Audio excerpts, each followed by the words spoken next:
My fiancé and I became homeless 3 months ago. We went to court and were kicked out due to falling behind on rent. Totally justified, but still sucked. We had fallen behind on rent because my fiancé became pregnant and was put on partial bed rest due to placenta issues. So she could no longer work. She worked at a warehouse. She'd searched for at-home positions for 2 months before the eviction but got nowhere. I don't bring in enough to cover rent, and because we already have 2 sons, my stepkids, I was falling behind on payments. Currently, my fiancé and I are staying in a camper on her mother's property. The kids usually stay inside with grandma because they want to. My fiancé had someone foster her cats, whereas I brought my dog with me.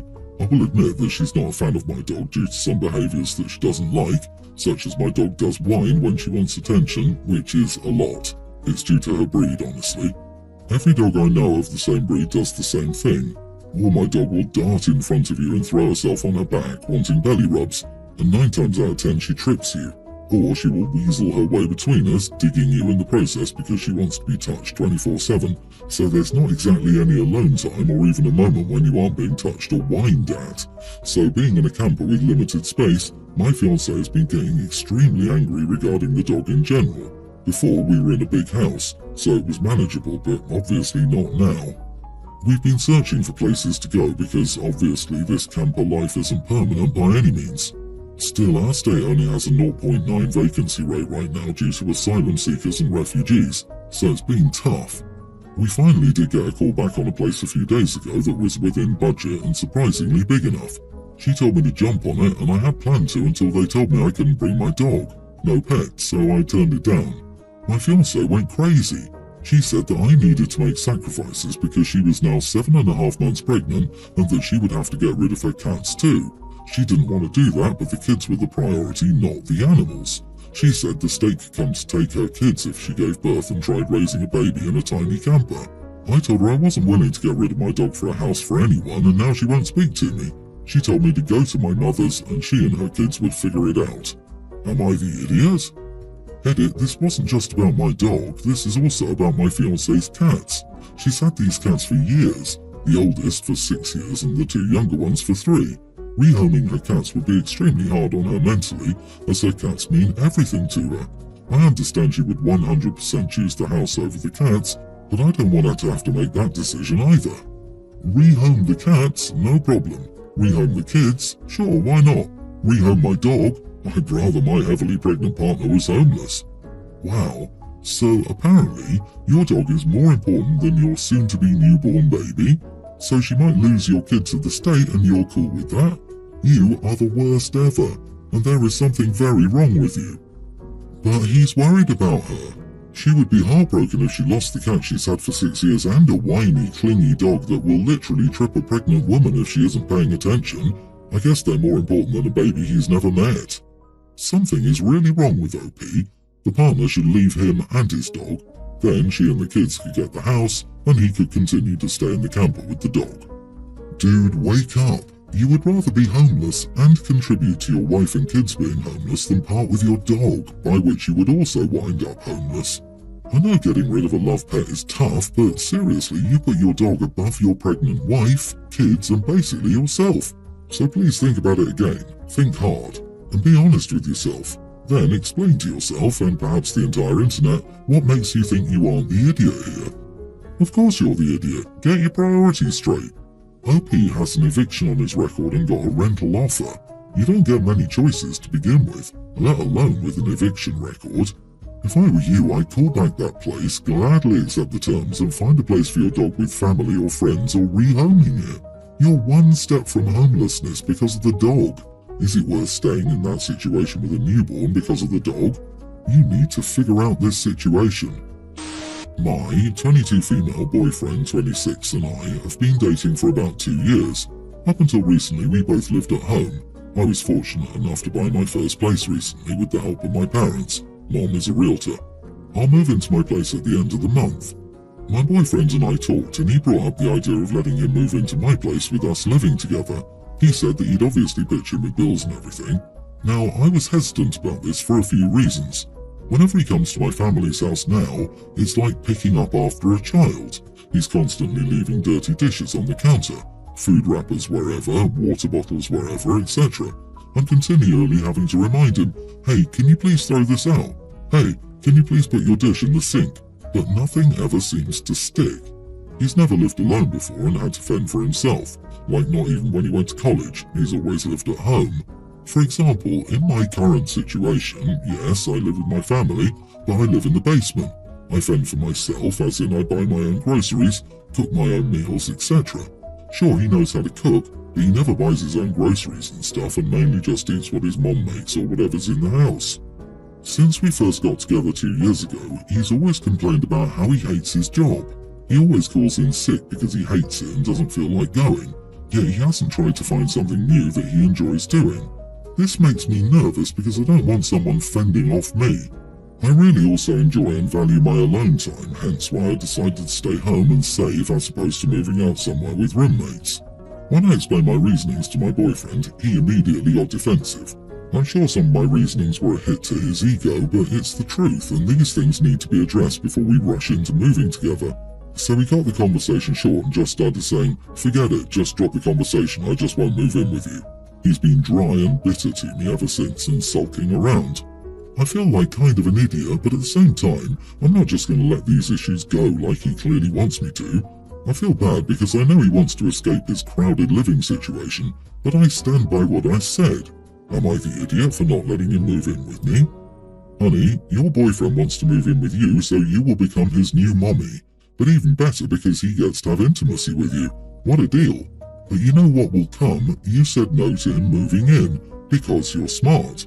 Do you really see a future with this guy? Read your own story as if somebody else wrote it.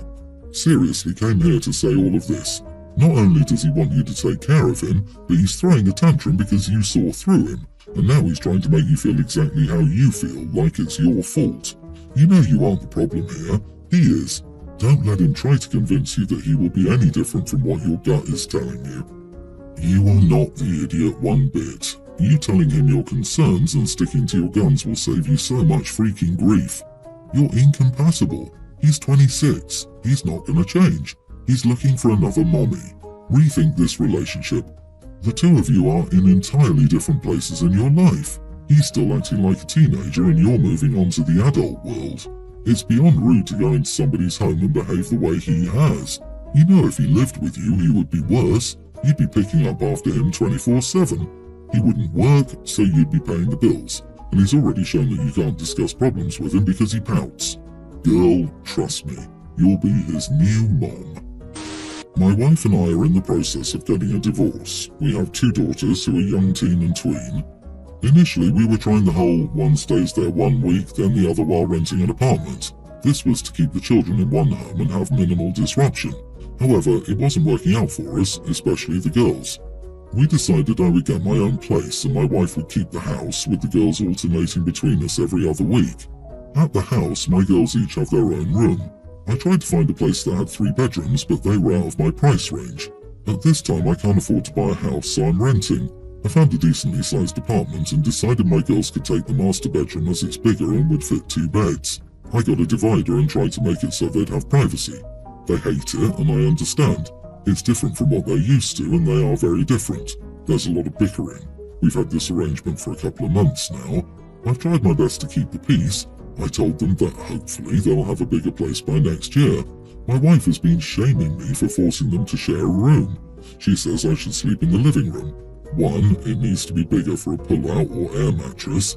2, I really don't think this is a big deal in the grand scheme of things. I shared a room growing up, and was it fun? No, but it was the situation. I told my girls that I sympathise and understand it's hard, but they must adapt. My wife says I should put up with the complaining. Am I the idiot for expecting them to start adapting versus complaining every single day? I've accommodated them as best I can, the divider, letting them decorate their respective side as they want, letting one go in my room if they need a breather from the other, etc. But at this point, it's time to start learning to adapt. Am I the idiot? Edit. The house is in my wife's name. That's why I live in an apartment. She owned it before the marriage and secured it with a prenup. Not the idiot. Your ex saying that you should sleep in the living room is the stupidest thing I've heard today, and I've heard a lot of stupid things so far. One great thing about divorce, she's entitled to have an opinion, but it's just that, her opinion. You can do whatever the heck you like within reason. Having them share a room due to financial constraints is entirely reasonable. Your soon-to-be ex is stirring the pot with your daughters. She needs to stop with the comments about your daughter sharing a room. Her remarks are keeping them upset and prolonging this situation. I grew up sharing a room too, and the best thing that did for me was keep me from hiding in my room and becoming antisocial. It sucked at the time. I hope they'll adapt eventually.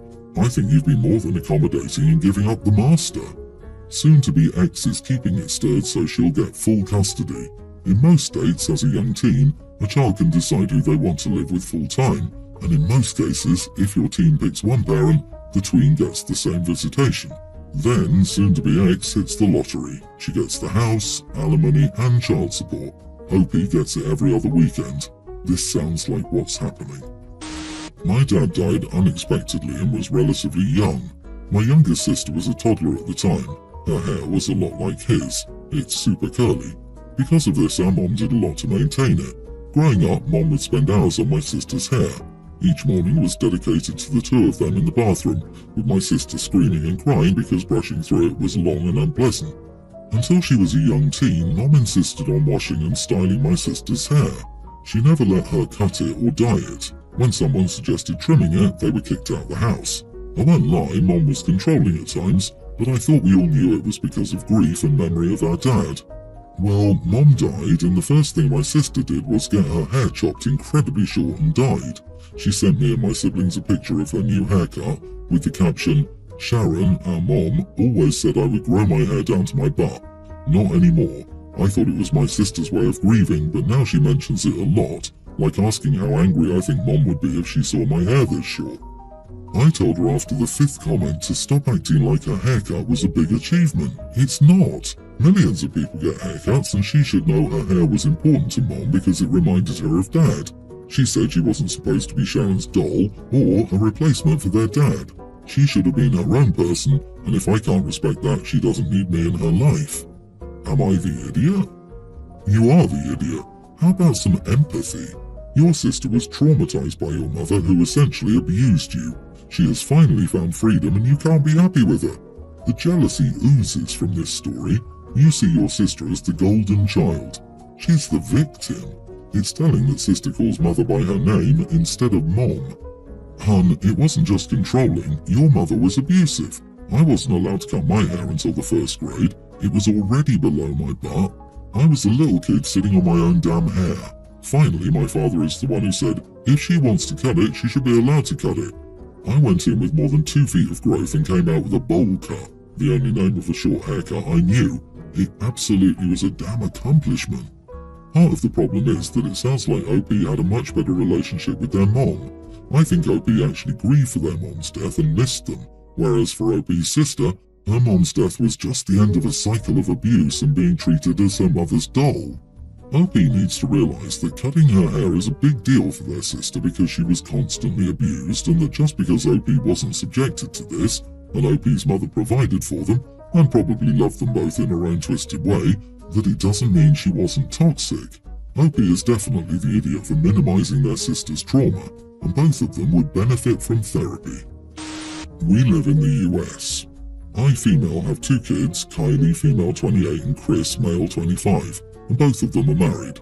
My daughter has 2 kids, a male kindergartner and a male toddler. I had helped her through both of her pregnancies, as that was something she wanted, so I stayed over at her and her husband's house for about a month for both pregnancies. My son got married to a foreign girl, Camilla, 24, she's from Latin America. They announced a couple months ago that they're expecting their first baby. Camilla has no family here, so we're her only family in the country. I told her to count on me for whatever she needed with the pregnancy, since I knew that first pregnancies can be scary if you're alone. She thanked me and sometimes called me to know if something was normal, or she'd tell me that she'd felt X and asked if she could go to the doctor. She's close to 30 weeks now. We celebrated her baby shower last weekend with friends and family. The baby shower was held in my house. After everyone left, my son, she and my daughter's family stayed over to have dinner together. I asked Camilla if her mom would come to visit and help her through the delivery and postpartum weeks, to which she said she wasn't going to since her mom works. It's not something that people used to do in her native country because couples tend to want some alone time after the baby's born there. I told her that it sounded sad to be all alone. I told her that here is rather common for grandmas to go and help around when a baby's born, that I did it for my daughter like my mom did it for me, etc. I told her that I could help her if she wanted. I could go stay over at her house for a couple of weeks before the birth so she could rest. I can cook, do laundry and clean so she doesn't have to, and then I can stay over after the baby is here to continue helping with the house and the baby. She told me it was unnecessary since my son would have paternity leave so he could do everything. I told her that there is some stuff that he will not be able to do either, like helping with postpartum, and that they're both first-time parents so both have a lot to learn. It's helpful to have someone who already did it around. My son agreed. He said that's true and that he won't be able to provide the same help and support that another mother can. We continued talking more about that until she said it was okay for me to help. They left after dinner. My daughter stayed a bit after because she wanted to talk to me. She said I was overstepping because Camilla was obviously very uncomfortable with me staying over, which would stress her. She said I'm not respecting her wishes of having alone time after the birth like she's used to. She also said I basically pressured her into telling me what I wanted to hear. Is she right about all of this? I just want to help them out. Daughter is a voice of reason. She is 100% right. Even if you just wanted to help, you were rude, insulting and badgering. What is your son to do here? Turn you down? Turn down the help? Argue against the notion that you have a unique experience? Complete idiot. Try to listen to your daughter-in-law moving forward. A foreign girl. Even my grandma doesn't say that and she's sheltered. You sound pushy and vaguely xenophobic. You bullied your way to getting what you wanted, and I hope that your daughter-in-law finds her spine soon and tells you to back off so her pregnancy experience isn't ruined.